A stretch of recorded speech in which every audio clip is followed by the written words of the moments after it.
When I talked to you guys a couple weeks ago, we were talking about the Basecamp hubbub. And then just this week, Toby, the CEO of Shopify, sort of got similar to something with an issue about speech at Shopify. And then the other big news in tech content in the last 2 weeks is the oversight board at Facebook deciding to punt on the Trump ban and kick it back to Zuckerberg. Everywhere you look, tech content is in the news. It's almost like these tech platforms, which are organized around team communication, are inherently susceptible to content problems. Really? So if you invest billions developing technology that gives everyone a microphone, people will often open their mouths to speak as you want them to. As a tech business leader, this can get you into big questions. One thing that comes up all the time: what are the right things to say as a business? Like, do people want to hear my opinions? Should I be sharing my opinions? Should I be workshopping in public? What type of tech content are helpful, successful, or just plain enjoyable and not boring?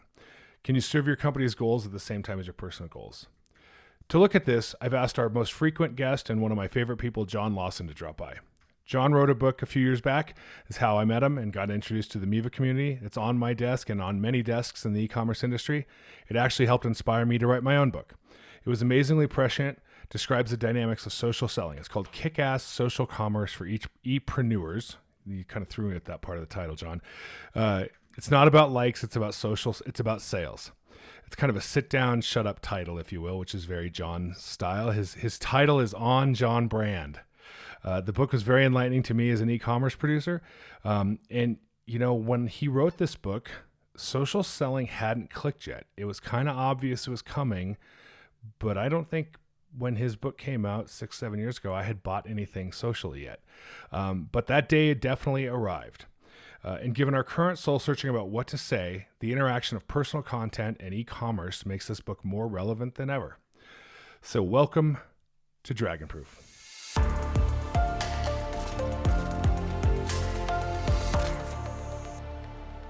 John, how are you? Woohoo! Man, I hope you recorded that. I'm definitely going to use that. You can. That was good, man. I'm doing fantastic, brother. Super fantastic. So the reason I had you on, well, last time I had you on, I joked that last year when I had you on 3 times, every time the world had gotten worse. And I had made a joke to Chris the other day. I said, I want John back on, but I'm afraid the world's going to end once we invite him. Man. So we got to publish this thing quick, Chris, to make sure the world doesn't end on our clock. That's true. Every time. Doomsday clock moves closer. But the real reason I invited you on today is to talk about content creation. So I'm starting to work on a new book here in the Dragonproof series. Our 2-year anniversary of the podcast is this October. And at the rate we're going, we'll be about 50, 60 episodes in. And my goal is to have the second book out at that podcast. So I wanted to interview you, a content creator, and you're prolific. So my first question is, when you're writing, how do you future-proof your stuff? Like, do you choose topics that'll become outdated? Do you worry about it? What are your thoughts on that? I don't talk about the topic of the day. I talk about things that are relevant and timely with a lean on experience. Okay? So if you think about your experiences over time, and the older I get, the more experienced I get, I realize that, of course, the old saying of, there's nothing new under the sun comes to play. So every time something new jumps out here, I can take a reference to something that has already happened similar. Yeah, what's that old famous advertising book? I think it might have even been called On Advertising or something by, I think, Ogilvy. Oh, yes. Yeah. I mean, that thing's like 80, 90 years old at this point, and I haven't, it's been a while since I've even glanced at it, but I would suspect there's some wisdom in that book. Oh, yeah. Dude, man, I just got a copy. I mean, I paid $150 for the daggone thing, But, breakthrough advertising. It's funny. That's right, breakthrough advertising. That's right. It's right there, buddy. I just got a copy. For those listening at home, I literally pulled that out of where, and John had a copy sitting on his desk. I had a copy. That's crazy, right? Yeah, that's great. But that tells you how this kind of information is timeless. I mean, which is ultimately what we're trying to get to today, right? Yes, that's right. Now, did you always want to write? No, I hated writing. I still hate writing. I'm not a writer. I'm a speaker. and not in the way, of these guys today with keynote just makes you a speaker, talking about PowerPoint, keynote, slides, Google. That's not the thing. I'm just I've always, as a young, even as a very young person, I remember my mom's friends would sit around the kitchen table and I'd join in the conversation and I would be able to express myself in a very unique way. I don't know what it is. I can't put my finger on it, but I do recognize that I have the ability to make complex issues seem very common to people. Or relatable for sure. Absolutely. And so when it came to writing the book, I partnered with a friend of mine. Her name is Deb Shep, and she did the writing part, right? So Yep. I would actually write 6,000 words per chapter, and then I would speak what I was feeling Yep. about the words, and also most of the content came from speeches that I'd already done. You Yep, know? that's real similar to what Chris and I. For those of you listening at home behind the curtain here, Chris was my co-writer on the book, on the Dragon Proof e-commerce book, and that was surprisingly similar to our process. Yep. Chris and I worked on an outline together, and then he would flush that outline out, and then we'd review it again, and then he would record me and he'd interview me, not that different than this podcast, and I would blab, and then he'd turn that into content. And then we review it. And the first version of the book was good, but it was probably half my voice, half his. And then we did a whole second version of the book where he still did, the actual writing and converting my talks into speech or into a book, but very similar to what you're describing. And I think, if you're listening at home and you have interest in being a content creator, if you don't want to sit down and type at the keyboard, that shouldn't stop you. There's lots of ways to get that content out. Now, let me give you a tip. And this is something Deb did with us. And I think this was the best shit ever, right? Is that we wrote the first chapter last. Okay. That's actually a real interesting idea. Yes. So I've taken that concept also into everything else I do. I'll write the first paragraph after I write the story. Right? Yeah, that's wise. Yeah, it really is. It sets the tone in a way for the reader that you don't even know what the tone's going to be until it's all written, right? Then you go back, because obviously the first chapter of a book or the first paragraph is to make people read the rest of the story. Totally. It's the hook. It's the hook, right? It's all about the hook, man. Now, do you think you'll write another book? I think I will write another book, but it's going to probably be a autobiography type thing. Now, I have other questions for you. I want to ask about your journey into becoming a content creator, but how long did the book take you? Oh, 3 months. Okay, so not too bad. No, I was in and out. Like I said, most of the stuff I had already said before. Right, you'd put it in speeches. Yep. Now, knowing your story as well as I do, when you first sold those, was it Elton John tickets? Yes. When you first sold your Elton John tickets on eBay in, I think, 1999, aging both of us here. Yes. Because we were both on eBay in 99. I'm old. All three of us on this recording were on eBay in 1999. Sorry, Chris. Oh, wow. Chris just quit. But when you started that process and started getting some success, did you immediately grasp that this could become good content? Like, did you see that, hey, other people may want to learn from my story? The story part? Well, not necessarily. You wouldn't have known the story, much like your first chapter thing. You wouldn't have known the story till it happened. But did you have a sense that if this succeeded, I might want to share this content? Like, kind of walk me through how you went from doer to content creator. Okay, my co-author Deb Shep and her husband write a lot of e-commerce blogs. So Brad and Deb Shep write a lot of stuff, right? And they were doing a piece on e-commerce sellers or eBay sellers, I think it was. And they said, well, we're talking to, like these top 10 eBay sellers, and we just want to get, a little quote from you. So they did an interview with me. The interview ended up lasting like an hour and a half. Okay. And they were like, dude, this was so good, man. I really enjoyed talking to you, John. if you ever think you want to write a book, let me know and I'll help you. And that's how that was the genesis or the seed. That was the genesis of the seed, right? Then then he calls me back and says, "Hey, the publish or the paper we're doing this for, they said that we could just do you."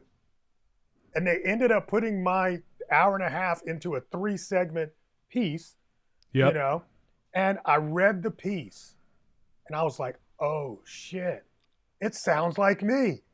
Right. Because I've interviewed many a times before, been published, with other people doing, but she nailed it. She just nailed it. And then, so I think it was when I was like, you know what? I have something to say. She can help me say it, even though there's a plethora. Kind of thing? Yes, there's a plethora of other books out there. But like you said, mine was like, look, I don't care about you getting more likes. You need to sell something. And that was the unique angle, I think, that helped propel me to feel like I have something to say. Now, how did you pick social media and e-commerce? Was it self-evident? Was it something you were interested in? Kind of what was the breakthrough to the topic? That was my whole story. Because when I started the business, we were doing well, but I was getting bored because I'd left corporate America, had nobody to speak to, and so I started making these YouTube videos talking about my business, and that's how Colder Ice, which is kind of my nickname or whatever, but that's how the whole persona got out there. And then I made one video about the bandana folding, and that went viral, and every speaking gig I got started from the fact that I had that one viral video, and so of course, as things just progressed, as Twitter became a thing after YouTube, and then Facebook and Instagram was on the horizon when I wrote, it was just like, oh, this is social commerce, and nobody else was in that niche. So, as a niche. So I was like, I'll do it. Yeah. I think that sort of begs the next question. I mean, so did social selling become as important as you predicted? Oh, it's way more. But actually, you know what? I just happened to see a video of me talking the other day. I was like, damn, dude. And I was like, you look so good and so young. But also, I was like, that's why I don't watch my old keynotes. Yes, right? But I was like, I nailed it. I told people that it was going to be about, because my thing was, at the time, we were dealing with eBay. And eBay was e-commerce. Today, we deal with Amazon. And Amazon is e-commerce, right? But it's always about the person-to-person transaction that is the power. So anybody's like, what's going to unseat Amazon? Social's going to unseat Amazon. And Amazon knows it. Amazon knows it. Of course. I mean, frankly, I'm a little bit surprised Amazon never bought Shopify on their ascent. Stupid. I mean, you could almost argue that Shopify and Facebook, Instagram commerce are kind of two sides of a coin. So with that said, let's talk about your clients or the people who follow you and listen to you. What's their relationship with Facebook and Instagram these days? Oh, they love it. I mean, it's just, I think e-commerce has these different, actually coming to your event woke me up.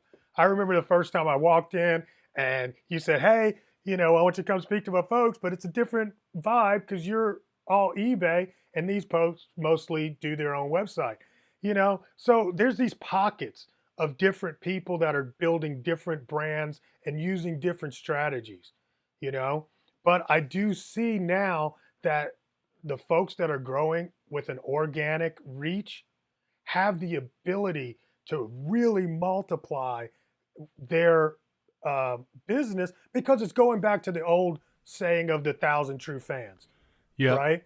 Because that's really my social whole thing was kind of based on that story a little bit. 1,000 true fans. 1,000 true fans, right? Now, would you say that's what you've done on Facebook? I mean, you certainly have a very active sort of community around you on Facebook. Mm-hmm. Mm-hmm. I keep Absolutely. asking you questions right as you take a sip of your drink. I love my drink. That's why I had to go get it, man, before we did it. Because you know what happened? I was on a podcast just before this. So it's like today has been a day of talking. So, I mean, if your basic thing is to have 1,000 true fans, then does the actual platform they're on make a difference as long as you're where the people are? No, does not make any difference.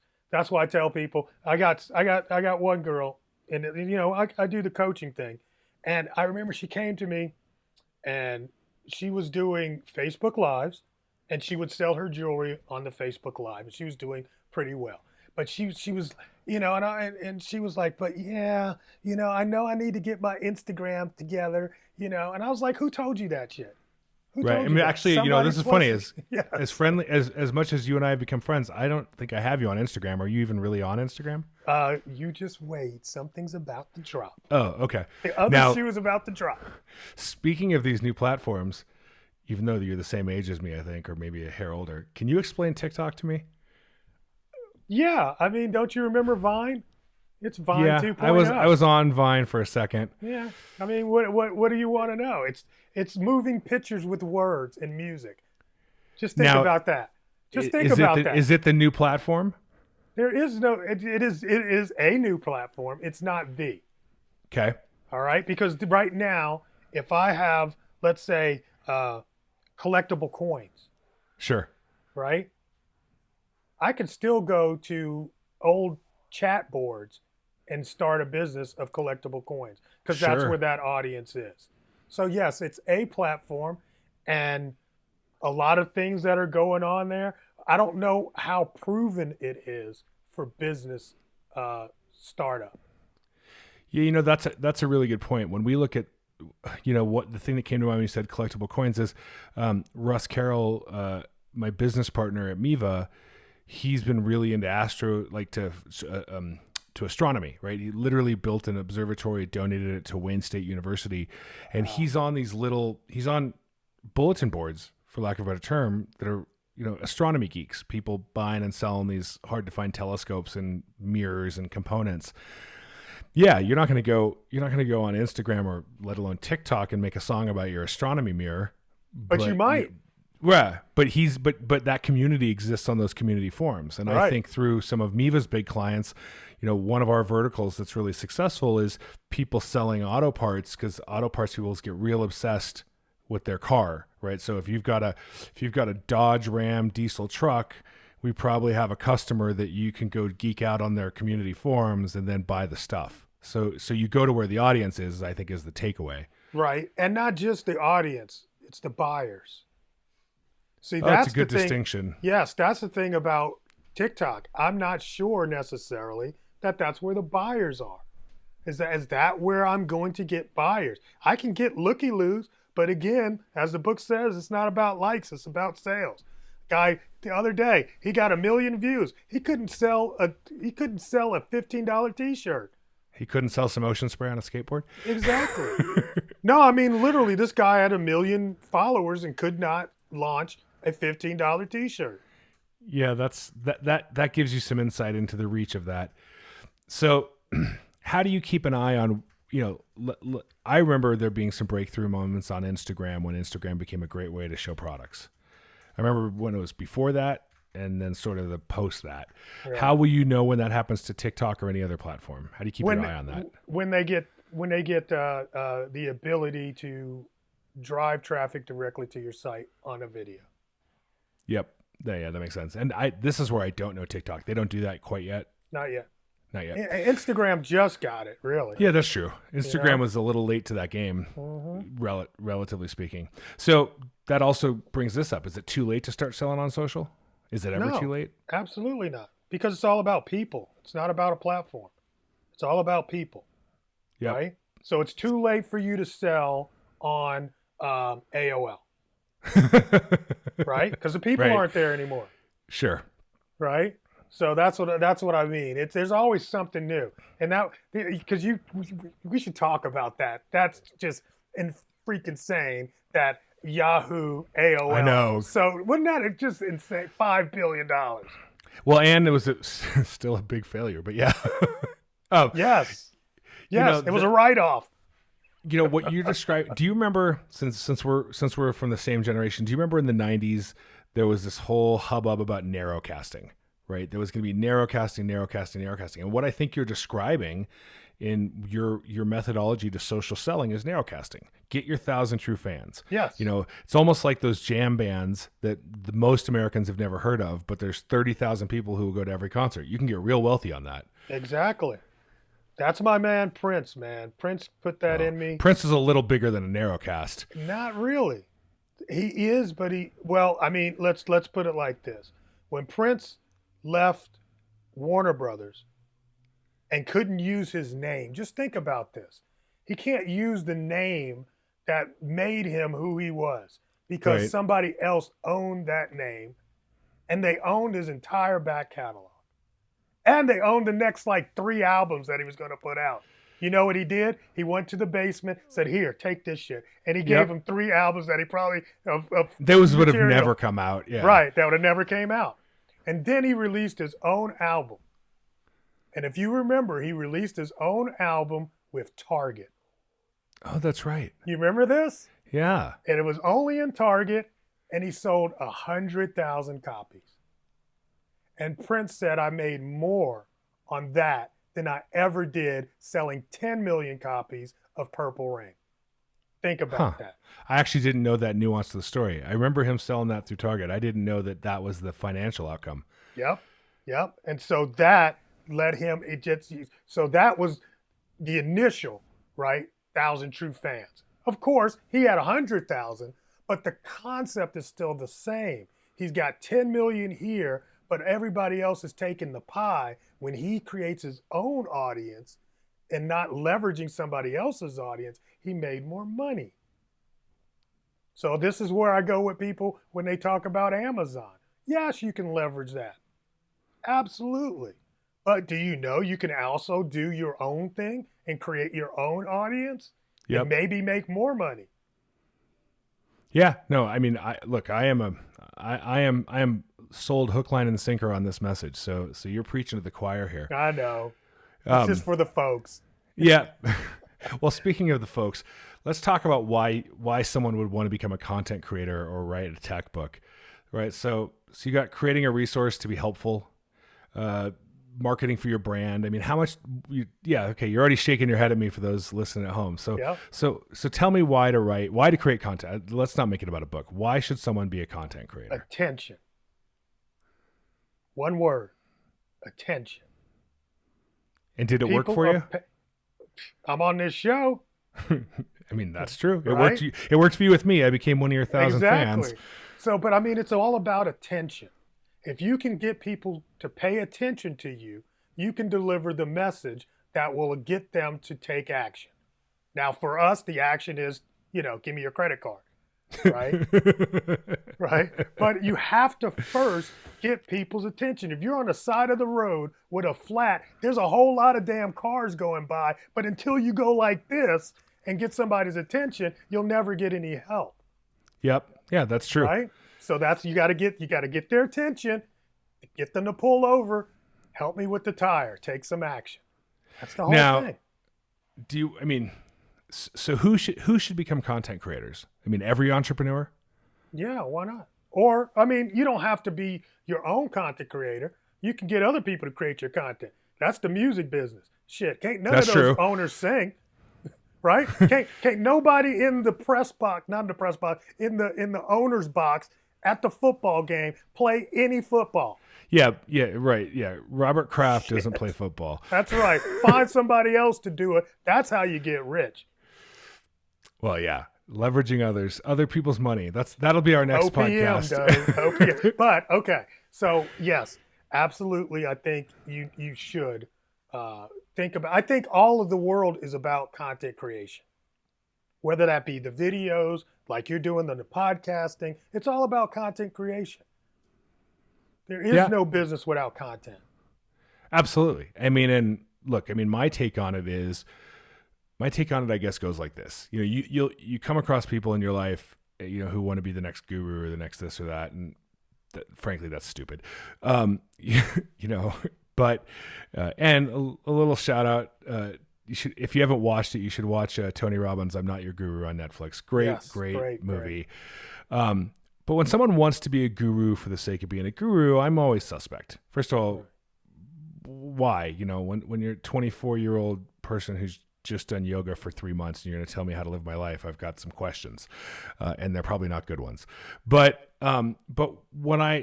let's use you as an example. I love picking your brain about what you're seeing out there. You're talking to sellers that I may not talk to. You're an expert in social selling. You're an expert in content creation. You've got your new growth hacking group. You've got your book, you know, so you're an expert. Is that the line for being a content creator? You've actually got something to say?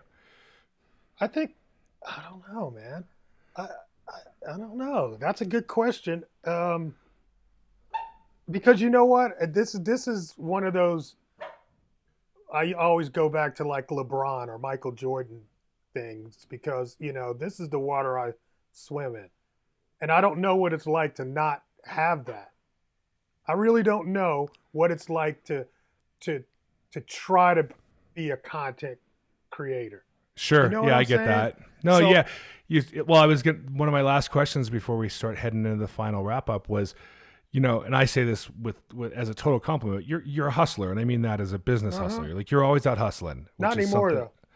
I'm not. Anymore. I don't mean it to pay the bills. I mean, no. But you create a hustle. I'm not a hustler anymore. I'm done hustling. Okay, let's talk about that for a second. I wasn't expecting that answer, but let's talk about that. Yeah, because I am 56 years old. Hustlers are 26 years old. I can't deal with a hustler. A hustler can out hustle me every day. I've just come to this realization.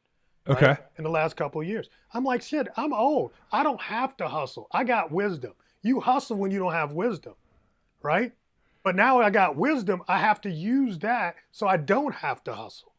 I think we got our pull quote. You probably do, but I'm really. It's been a huge shift into trying to become comfortable with who I am today. I am so comfortable with being 50 plus years old. I can't wait to get 60. You know, I can't wait. These kind of, I'm ready now. I know that there's a next phase in my life, and I'm ready to take it. I bought the fast car. I got the fast boys, not women, because I'm gay. But I mean, I get it. You know, you have these moments in your life, and I'm really ready to settle in and help the hustler not have to hustle so far and fast by utilizing some of my wisdom. That's where I am today. Yep. That's why you have to pay me money. I'm high end. You know what? I couldn't have wrapped this up better. So I'm going to ask you a final question before we close up. Tell me a book or 3 that influenced you that you think people out there should check. Forever, like books? Yeah. No timelines. Okay. So definitely Think and Grow Rich. Oh, that was I have my own list, and that was on my. I have 3 written down. Let's see if you hit me 3 for 3. I doubt you will, but that was one of my 3. I think you have to have that. Another one that really changed everything about me was A Millionaire Next Door. Yeah, that's a great book. It's a great book because that wasn't on my list, but that was a great book. And honestly, because I'm looking around at all the books next to me, you know, because I keep my books around, and I'm going to say it's a toss-up between .com Secrets. Oh, I haven't read that one. Yeah, this is the first book by Russell Brunson. I really like it, and to me, every other book he's written is .com Secrets over again. And Timothy Ferriss, The 4-Hour Workweek. Yeah, I was going to ask you if we're calling back into the early part of the show, but did Tim Ferriss was famous for naming the 4-Hour Workweek after doing some AdWords testing. Yep. Did you name your book under a similar process? Exactly. Sure did.